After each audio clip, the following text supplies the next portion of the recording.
Pwede ba? Lime? Pero hindi pa yun yung calcium natin. Hindi po. Alkaline lang. Kaya Mula baho, drink, no? pero hindi siya yung source ng calcium. Oh. Yung pwede siya i-ferment tapos gawin siya. Pwede po. Pwede. Kaya mas mababa yung acidity niya. Okay. Can you see it? Teka ha? Madilim eh. Start na. Nag-start na ba? Bula-bula na ba? Ayan, meron na. Pa isa-isa. Ayan o, pag malapit kayo, dito, look at this. Ayan o, matabunan mo yung light, kailangan nila yung light. Ayan o, nagabula. Kita niyo pa? Ayan. Okay?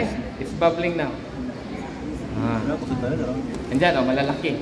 So, habang tumatagal, nag-build up yung bubbles niya. So, meaning to say, you can use corals